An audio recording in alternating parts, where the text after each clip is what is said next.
So we are looking at what can you do to set up for success if we end up having to be at home again.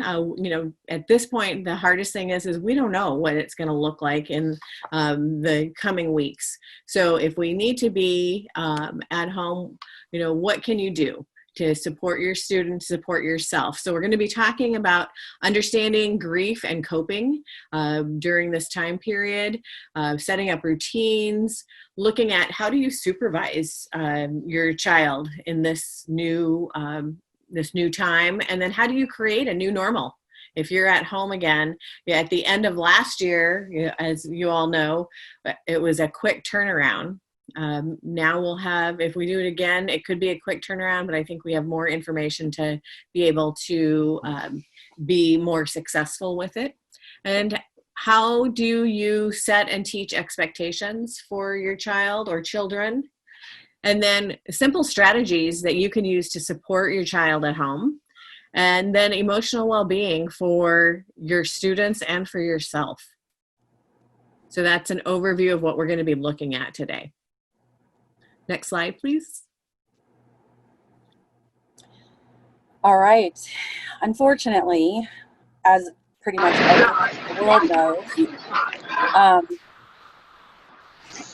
sorry if there's feedback, the whole world is kind of going through some grief. And we wanted to talk about this so that you could understand kind of maybe where you're coming from in dealing with your children as they learn, and be able to recognize the different stages or states, as we call it, in the grief cycle.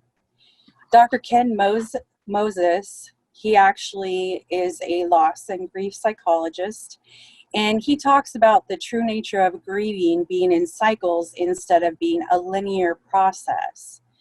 And so he looks at it as states of grief, that you can be in a state of denial and then move all the way to anger, and then you could come back to guilt. And so it's not one step after another, but it goes in cycles depending on what you're dealing with at that particular point of time. Now, when you're grieving something, it's a loss of an inherent dream or an expectation for life and children, like school, friends, a regular schedule, and all of that now is disrupted, and we have worldwide grief of those norms. So the states of grief that Dr. Moses has put forward is denial, which buys us time to find our inner strength to cope with the curveballs that we've been dealing with. Anxiety, which is distress or unease as a reaction to the events. Fear, the feeling we have to face when confronting any kind of change, much less the pandemic. Guilt, what could we have done different? Dealing with the why of the change. And that's especially hard because what we're going through right now is in a constant state of flux, and it's unknown, and that can be really difficult to deal with. And then depression, finally accepting this change and allowing the feeling of sadness into your consciousness so that it can finally get to the step of maybe going out.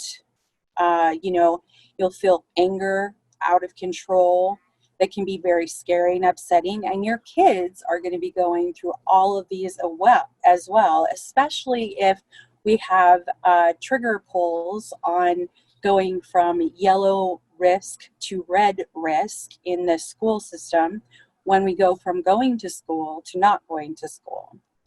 So something to remember, we are always adjusting. We're always moving forward towards new dreams. And while the pandemic is a big change with many unknowns, one of the things we need to remember, and I think it's been really, really emphasized during the last lockdown, is that we are not alone. There's always someone to reach out to. And if that's, what you need, all you have to do is pick up a phone or, get on the computer. Right now there's a lot of people out there that want to be there for you. Next slide. Okay, the set of issues that we're going to talk about are setting routines. So for, Terry. oh, I'm sorry, I took over. Sorry there. Go ahead. So just one talking about the states of grief when it comes to kiddos. Some of the changes in schooling that you might see are new schedules, constant cleaning everywhere, masks for everybody, even little kiddos, the constant possibility of lockdown, maybe even all virtual learning required. And then, of course, there's this big issue of childcare because the school acts as inherent care for a lot of people. Does anybody else have any ideas or any thoughts on other changes in schooling that are nerve-wracking or kind of you're anxious about? You can put that in the chat box.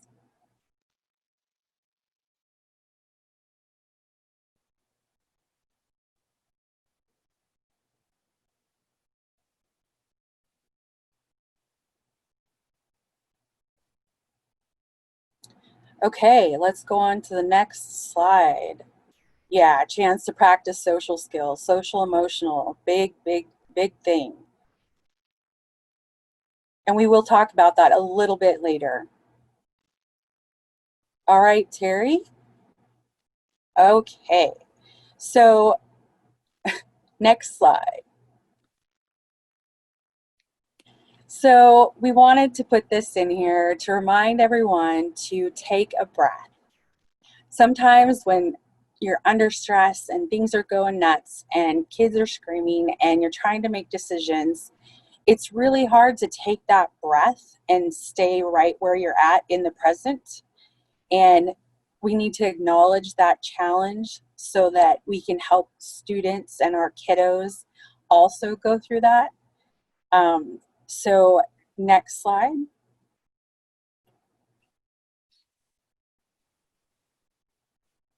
So is the slide up? I lost it. Sorry, I was having issues with switching the slides.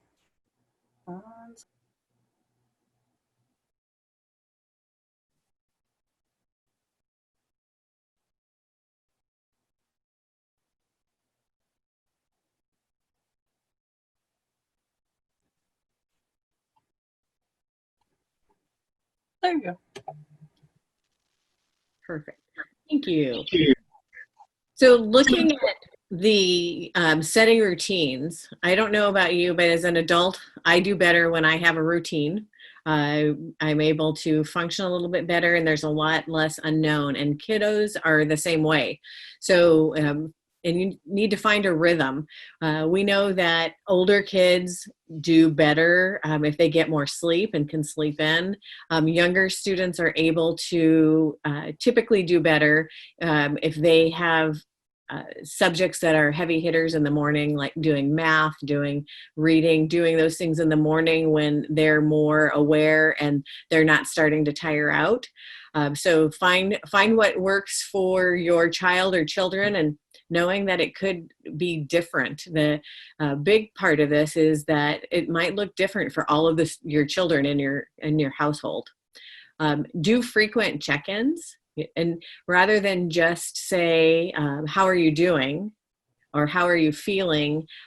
Give more open-ended questions. So, you know, is there an emoji that they can show, one of those emotional charts that they can show you the faces of how they're feeling? So being able to check in with them, and if you need to provide a little more support because they're having a hard time, you'll know that they are having that hard time. And looking at consolidating learning, where a lot of times students might reread things they may not have at home. They may not have a lot of interaction. In schools, we try to help them move their learning forward by having discussions. So if they could share what they've learned with a sibling or with a parent, there was an example of maybe even calling a grandparent and FaceTiming with a grandparent to be able to share what they were learning. So being able to do that, letting your child do those types of activities will help with their continued learning, even though they're not in the classroom. And then consider their passions and see what they would like to do. What are some things that they're interested in? They might do projects at home. They may want to do more hands-on activities. And although there may be some activities from the school, feel free to use everyday learning in your house, and go ahead and let them show. You might not even know what they really like, and your child may be able to share that with you. And make sure there's playtime. They definitely need brain breaks, and play helps with that. And if you allow a child to stop that academic learning, and for younger kids, their attention span is a lot less. So, could be every 5 to 10 minutes, giving a little brain break. And it could be 20 to 30 minutes for an older student, but it really depends on the developmental level of your child. And we talked about, those of you who were here last time, we talked a lot about the developmental level, not necessarily the chronological age of your child. And if you're not sure where your child is functioning, being able to talk to a teacher, their classroom teacher, their special ed teacher, to get that information will be helpful. And then the other thing is life happens. So you want to make sure that you are flexible within your schedule. You see, here's a suggested daily schedule, but sometimes things happen and you have to move the schedule around, or, something may not be done one day, and that's okay. Structure is important, but also learning that sometimes you are not going to be able to stay with that schedule every day is going to be important. Next slide, please. So for supervision, who's going to provide the supervision for your child, especially if you have to work? It might be a family member. It could be a sibling, depending on the age of your children. Maybe looking at a friend. And then with some kids, we're looking at, they're going to be able to supervise themselves, and their parents are going to check in. We talked about that checking in time period. So if they're able to do that, that's what we would like them to do. Our goal in everything that we do is to help children be as independent as possible, and provide them the support to get there. And sometimes it looks like you may have a student with a learning disability who's in high school, and you think that they should be able to do the learning on their own. And depending on what their challenges are, they may not be able to. And that's okay. You accept them where they're at and help them move through and learn how to develop their executive functioning skills to be able to be more independent. But they need the supervision and the check-ins to be able to do that. Next slide, please. So creating a new normal. So one of the things that you can do every day is check in. And at schools, especially for the elementary and lower elementary kids, they come together and they have calendar time. They work on developing that rapport, getting ready for their day. And you can do that at home too. And that through that is, looking at the schedule. How is it going to look today? Give the student some choice, and then throughout the day, checking in to make sure that they're getting what they need, and they might need more brain breaks. So if they're not getting enough brain breaks, then you want to incorporate that as your new normal. Sometimes we think that kids should just be able to sit for long periods of time. I always try to think about myself or adults that I know, and we can't always sit for long periods of time. So it's hard to think that a kindergartner or second or third grader are going to be able to do that. Get input from your kids about what the schedule should look like and what kind of activities that they would like to do also. You want to make sure that you give choice when you give these choices for them in terms of what they might want to do. Give them two choices that you're okay with, Because if you give them a choice of doing an activity that you're not okay with, it's going to be really challenging to be able to follow through with that and have it be a peaceful time. And make sure that you're individualizing for each of your children. I know that I've talked to some people who've had 4 kids at home at the same time, and trying to get on the computer at the same time or give attention at the same time. It just doesn't work. Bandwidth is the first problem. And then being able to look at their individual needs is another challenge that you have. And how are you going to spread yourself then if you're the one who's doing the supervising in this new normal? And then you want to make sure that you can establish a flexible learning space for throughout the day. So there may be in the morning, this is where the child's going to learn, and they have their more traditional look, but it's been shown through research that if children get to personalize their learning spaces, that they are more apt to be engaged and enjoy what they're doing. So they might want to go to the couch at a certain point during the day to work on something that doesn't require them to be at a table. So they might have to watch a video, and there's no problem with them watching that video on the couch. But you also want to make sure that they know and they know the expectations as to, this is when we go to the couch, this is when we're at the table working. So getting their input for that also is really important. So the new normal is definitely going to look a bit different even than it did last quarter if we're back at home learning. Next slide. So setting and teaching the expectations. A lot of times we believe that children innately should know what we're thinking and how we think they should behave. We know this, but we sometimes forget. And so some things that we can do and when we're setting the expectations is to have visuals for the expectations. We're in a time period that is really challenging, and a child may know what they're supposed to do, but because of the challenges and how the brain responds to trauma type situations, they need to be able to see and have reminders of those expectations. And you want to state the expectations positively. Instead of saying don't run, because they're going to hear run, say what you're expecting, and that would be for them to walk. So state it positively, and then create routines so that your child doesn't have to guess what needs to be done.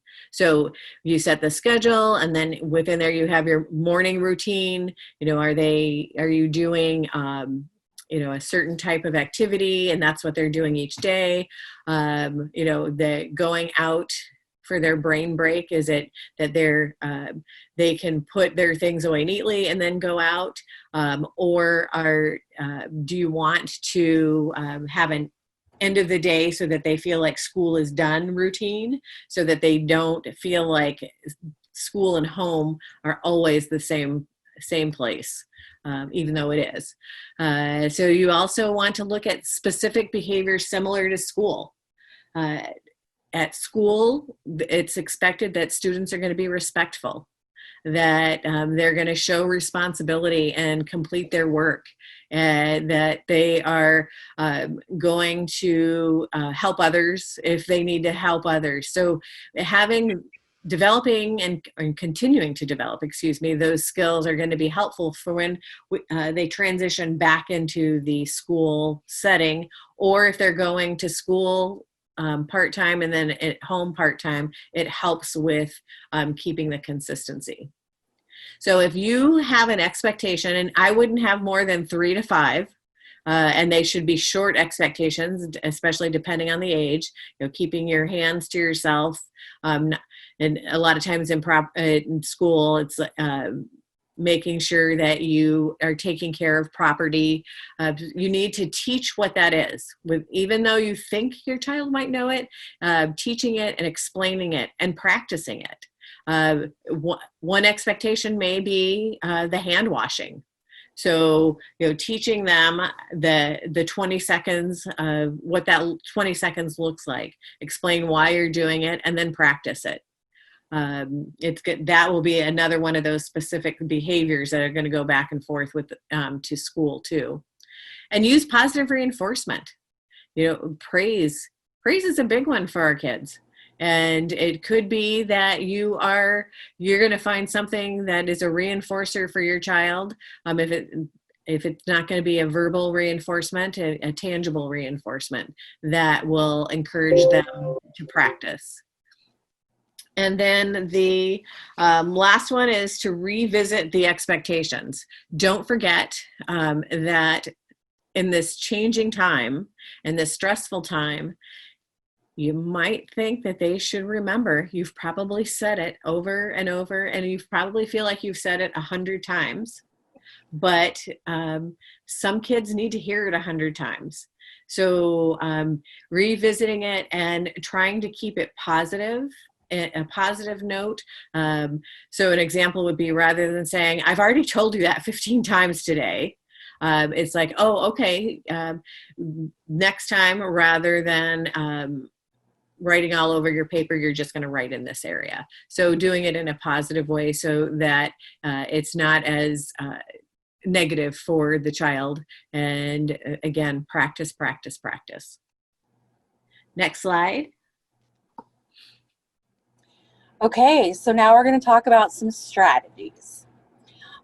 These are strategies that are used in home and in school environments, and they include behavior-specific praise. So instead of saying good job, you say good job on tying your shoes after I asked you to, and that helps reinforce the positive behavior of doing what they were asked to do. Choice. So a lot of people think choice, and they think all the different choices that they have, and as adults, sometimes choice can get a bit overwhelming. Well, it's the same for a kiddo. If they have lots of choices, it's really hard for them to choose. So by giving them a limited number of choices that are acceptable to you, the child knows that they then have some control while you are able to point them in the appropriate direction. Pre-correction is a big strategy, and you might even do it without thinking about it. What that is anticipating a problem behavior before it happens and setting a gentle reminder. So just like Terry was talking about, walk instead of don't run, saying before they even go out in the hallway, or before they go wherever they're going, to walk. Remember to walk. And then active supervision.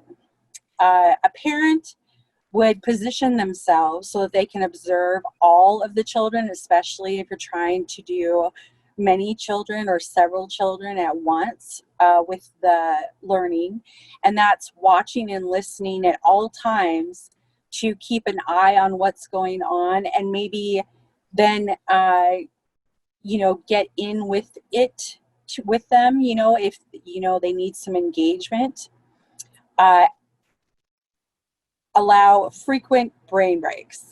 Terry's talked about this a couple times so far, and one of the things I like to talk about when I talk about brain breaks is a brain break isn't just a cessation or a stopping of the learning environment.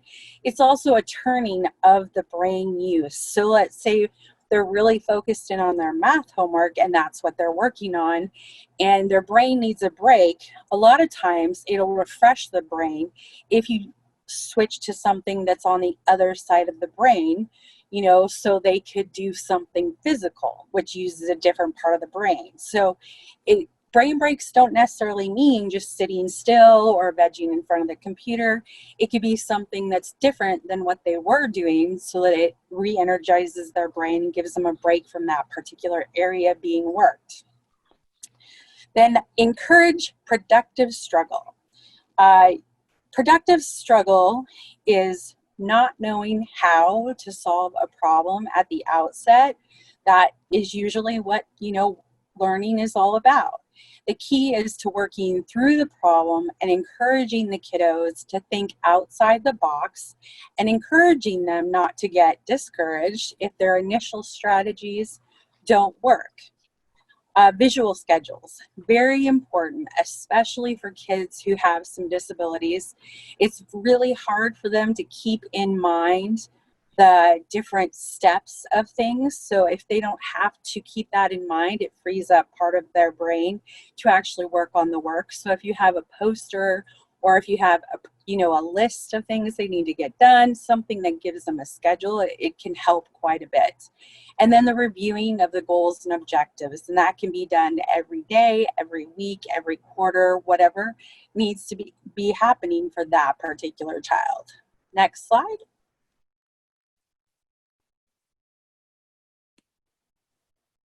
Okay. Now we come into the emotional well-being. And this one, I think, has been difficult for all of us because humans as a species are very social. We're very, even as introverts and loners, we still need to be around someone sometimes. So what we try and do as educators, parents, teachers, we try and teach and model and even reinforce those social emotional skills that those kids are starting to learn. So self-regulation, learning and helping to teach them what they're feeling. So if they're getting angry, you can ask, how are you feeling? So that they can put a name to their different emotions. And then you can say, okay, well, how do we deal with anger? How do we deal with happiness? How do we deal with sorrow? And by helping them and teaching them, that will help with their own self-regulation. We have mindfulness, which is sometimes just teaching a kiddo how to breathe. Sometimes when you're so angry and so upset, your brain literally will shut down. So sometimes they can't even hear you when they're totally escalated. So sometimes it's just, okay, let's breathe. And then relationship skills. This can be especially hard when we're not in class, when the kiddos are not in class. And one of the things that I've seen a lot on Facebook and social media is having Zoom play dates, so that your kiddo can actually get together or, over FaceTime or Skype and have a video, they can both be playing and have the phone set up so that they can still have that interaction. And then, of course, it's important that we provide support when needed. So embedding instruction in everyday happenings, a lot of cooking has been happening, a lot of baking has been happening in lockdown, and that's a really great everyday happening and a teachable moment, because you can, what's 1/2 plus 1/2? There's math right there. And so you're doing your baking while doing math. So I have a really awesome story about my son that personifies a teachable moment. He was about 10 years old, and I was in bed. It was morning time, and he came in and he said, "Mom, where'd you put the cereal?" Because we had gone shopping the night before, and I'd put everything away, and he'd helped, do everything. And I was like, "It's in the cupboard." And he's like, "No, it's not." And I was like, "Chandler, go look again. We all do this." So he goes and looks again, and I hear him mumbling to himself, "It's not there. I don't know what she's talking about." Typical 10-year-old preteen behavior. So he comes back, he's like, "Mom, it's not there." And I was like, "Chandler, it is in this cupboard right here." And I told him exactly where it was and what it was. I was like, "What I want you to do is I want you to go in the kitchen, and I want you to open the cupboard, and I want you to turn your head sideways." And he's like, "Okay." And he's like, my mother's nuts. So he goes in, and apparently he did it, because the next thing I heard is, "Dang it, she's always doing that." And what it was it was a change in perspective. That's all it took. By turning his head sideways and looking in the cupboard, he was able to see something that he didn't see before. And so it made him look differently. And sometimes that's all you need for a teachable moment, is trying to help them change their perspective so it'll change their behavior. Then connecting social behaviors to academic skills. A lot of times when you're working with kiddos in school or at home, academic skills can become the focus. And so we can't forget that we need to connect those social behaviors to the academic skills.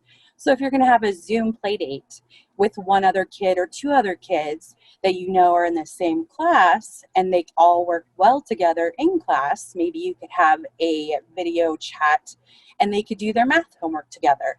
And then they're working collaboratively, to get the academic skill while also getting the social, emotional well-being and behaviors. Next slide. So what should you be doing if you're struggling with distance learning? So the first thing, very, very important, is contact the teacher. If you have a kiddo that is mostly in resource or special education, contact the SPED teacher or the case manager for your child, and they can help you with any concerns. The next thing is always to ask clarifying questions. Like, okay, my child comes and says, this is the homework. Can you tell me more about this homework? Can you tell me how you expect this homework to be done? The process, so that I can work with my child on that process. And that is really, really helpful, especially with the new kind of math that they're doing in school, is to ask those clarifying questions. And one of the things too, Anna, that I was thinking about for talking with teachers is really, it's okay to ask those clarifying questions. And to talk to the case manager, and that would be the person who's typically running the IEP, at least in our district. The case manager is the person running the IEP meeting, and realizing that we're all in this time period of not knowing some, things going on. So there really is no silly question, or if we don't communicate, it's going to be even harder for the kiddos. So making sure that you feel comfortable, or that you do it even if you don't feel comfortable, and talking to the teacher. I would really like to reiterate that, because I think that will also take care of some problems that might naturally come up. So what do you do if you have IT issues? So with the Fairbanks School District, we have on the parent page a parent navigation page of the district. Thank you. The next slide, please. So if you could hit the left-hand parent navigation of district tech link, Katie, yeah. So for our district, this is what we have on the homepage, and so you can be looking at the how, as simple as how to log in and out of Google. Where do you get the numbers? Your child may not remember their student number. It gives you a way to figure out how to get that student account number for Chrome. Looking at ClassLink. We also are, for Fairbanks, we have this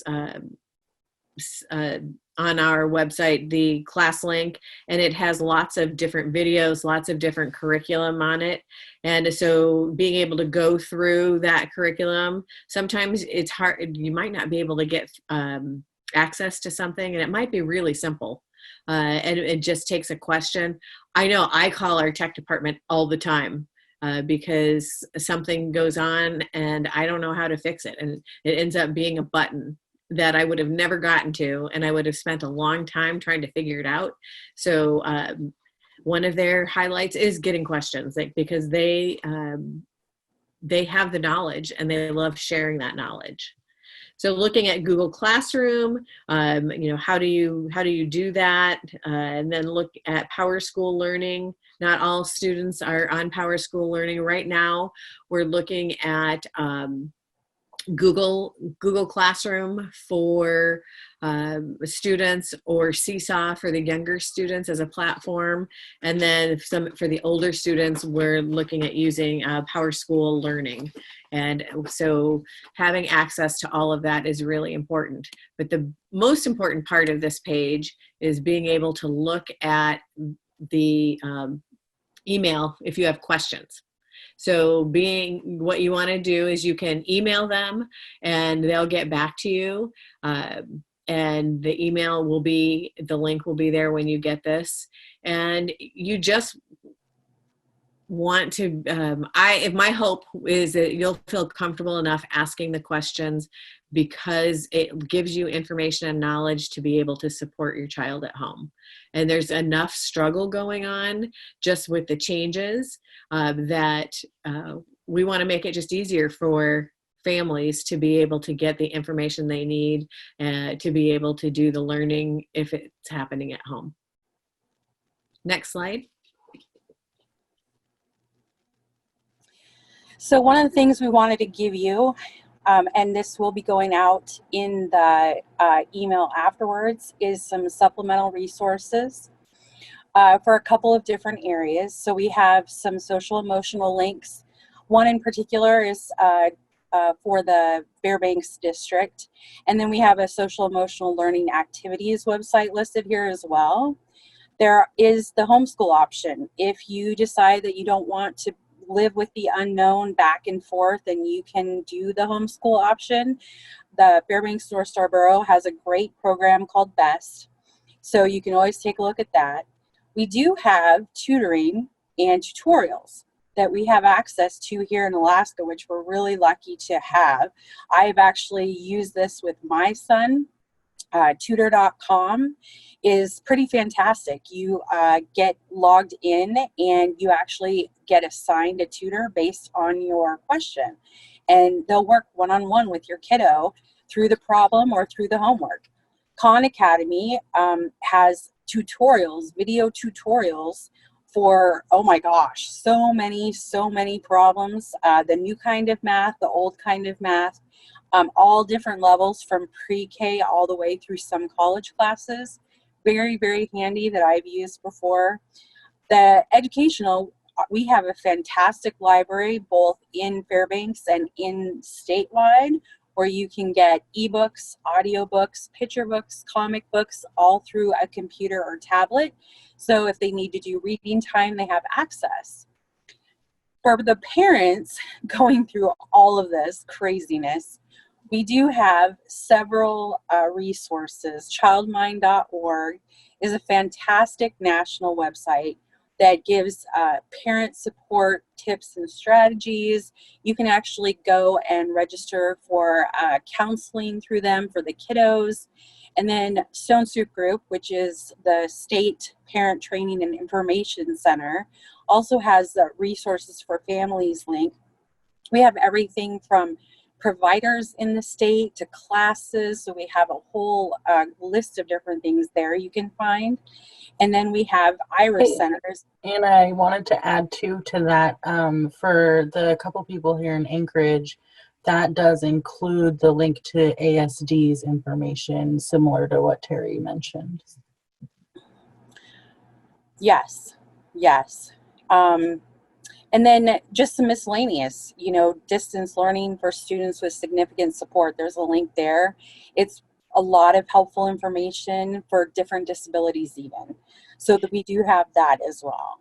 And this will be sent out. And I wanted to add that they could, if anybody has questions about possible other supplemental links, feel free to email us, and we will share what information we have. We do also have a parent page on in the special ed website for the school district that has more links for parents to be able to look at other resources that are available. But we would be happy to chat with you to see if there's anything specific you're looking for that we can help you find. Hello, I'm Dr. Barry, and here I share educational videos on a variety of different topics. Today is April 4th, 2020, and due to COVID-19, a lot of schools have closed for the rest of the year. At the same time, April is Autism Awareness Month and also Child Abuse Prevention Month. So I thought now would be a perfect time to do a video since many families are home for an extended period of time. And so my shirt says Be Original, and it was made by our Autism ABA team at Compass Counseling. So my first tip is give yourself grace. Give yourself grace, give your kids grace. We just need to give out a whole bunch of grace because things are hard for everyone. Parents are now trying to figure out what they're gonna do if they've had financial changes. Kids, schools are closed. And they're trying to adjust to not seeing their friends, to not being in class, to now having to figure out things online. Everyone is trying to adjust together. And so some things may be hard, and you might just want to give a little grace. Children with special needs are used to having a teacher that's trained for their specific needs. And you as a parent may not have that same training that their teachers have. And so I really do encourage you to ask for help, ask for support if you need it. If you're having specific challenges, specific issues, partner with a parent coach, partner with a counselor that can help you get through this time. Also understanding that many school districts aren't even grading the work that they're giving, and everyone knows that we are just trying to get through this. Okay. And so many aren't even going to grade the work that they're giving parents to do with the kids. And so you still want to try to get your child to do some work, to stay part of a routine. You still want to try to get things done, but you don't want to stress yourself out. You don't want to overly stress your kids out who are already adjusting to so much change. I saw a great picture on social media that talked about how we've just had a few changes that now I can't go shopping when I want to, or I can't connect with friends the way I wanted to. And the world, like that's been a big adjustment for everyone. And kids with autism, kids with histories of trauma, abuse, or neglect, they struggle with change. People with anxiety struggle with change. People with emotional or behavioral issues, change is normally something that they don't do very well. And so partnering with someone that can help you through this time is really important if your kid is having significant issues. My next tip is to be flexible, but still try to have somewhat of a schedule. Not an exact, this is what, at this time we're gonna do this, but just to kind of have a general schedule. Often kids with autism, kids with trauma, kids with special needs, really do better with some type of structure.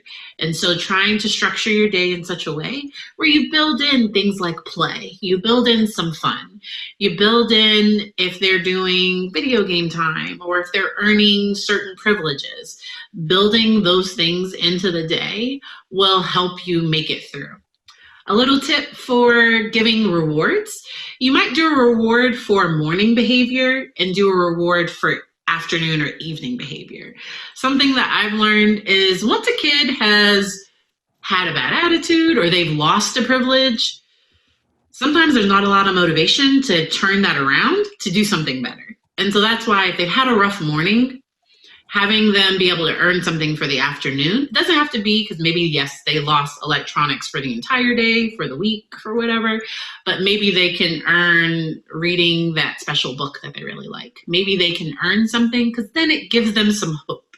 When people don't have hope, they just lay down and just kind of give up, and you're really not going to get anything out of them then.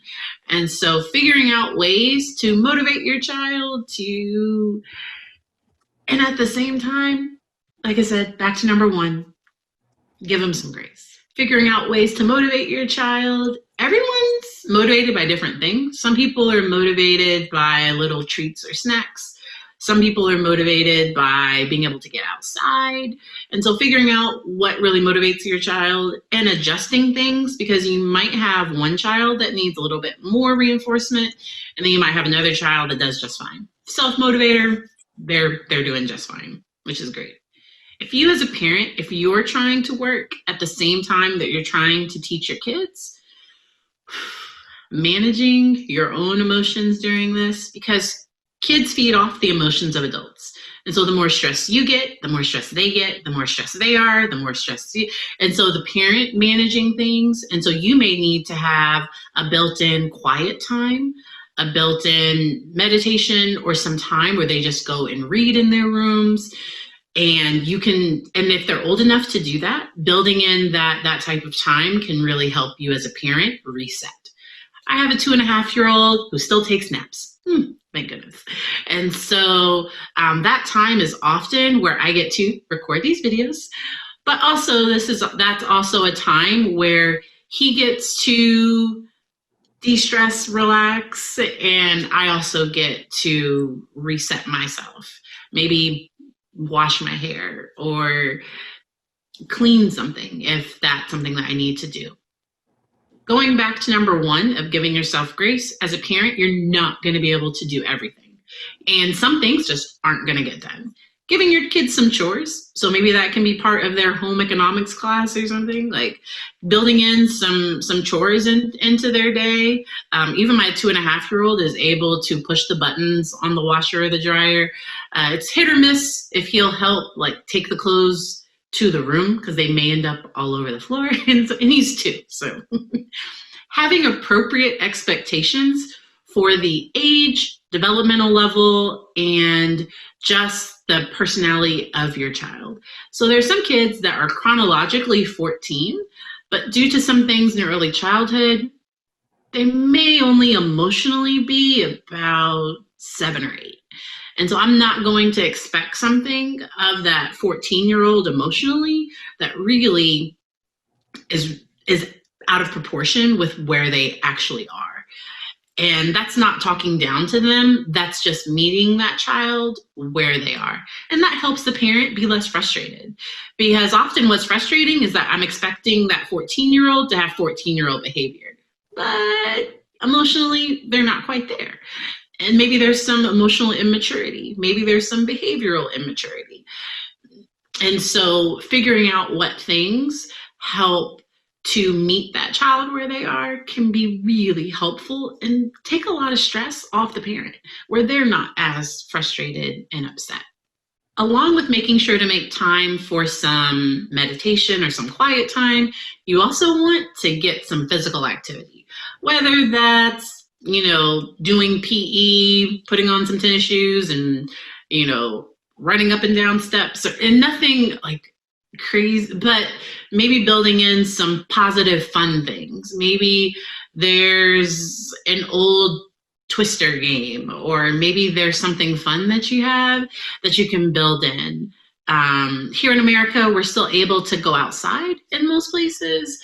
And so going for a walk as a family, going for a nature walk, maybe that can be part of science class or something. Identifying the different rocks that we see, or identifying if the kids are learning about the types of clouds, identifying the clouds that you see, or just going for a nice walk. That can often just help give that energy that's building up some place to go. Knowing your kid and seeing when their energy is starting to build up, and okay, they probably need a break. Some kids need a break every 15 to 30 minutes. Some kids need a break once an hour. So just kind of knowing your child, and on a different day, they may need something different. And so that's where that flexibility really just comes in handy and makes everything way less stressful for everyone. Normally they would be in school from 8 a.m. to about 3 p.m. You are not going to try to homeschool them for that amount of time.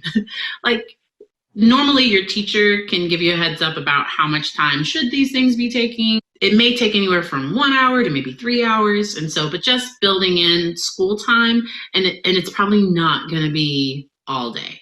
And so figuring out what other things you can build into their schedule, into their activities. Also making sure to connect their social needs. And so if there are safe ways to monitor their social media, to monitor their Zoom or any type of groups or things that they're doing, making sure that they're connecting with their friends. I have another video on tips for parents to monitor social media that I'll link on the YouTube channel. And then the last tip I have is just to have fun. This is a difficult time, and just to get through it together, get through it, having a better relationship with your kids, with your spouse, with your friends. Let's get through this in a better space than where we were before. And there are lots of great resources online, connecting with your child's teacher because they may have recommendations for you. And then just realizing everything isn't going to get done. There are going to be some days where it's, okay, we didn't get this done, no problem, moving on. And just not feeling guilty about that and letting your kid be a kid. This is hard for the adults. This is hard for the kids. This is probably hard for the pets who are used to you going away and now you're home all day. My hope at the end of this is that we're better, we're stronger, we're in a better place than we were before. Since this isn't something that we have any control over, and unfortunately we don't know how long we're going to be in this situation.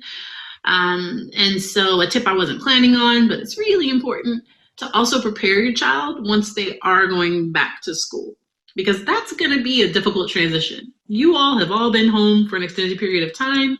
They got out of their routine, because just imagine how much kids get out of their routine for summer. And now we're going back to school. And so just preparing your brain, okay, so what ways can we help them get through this transition? What supports do we need to have in place? Maybe a month or 2 months, depending on your child, before school, we need to start switching back to that school schedule once schools do reopen. So that's just another little tip to help you get through this time.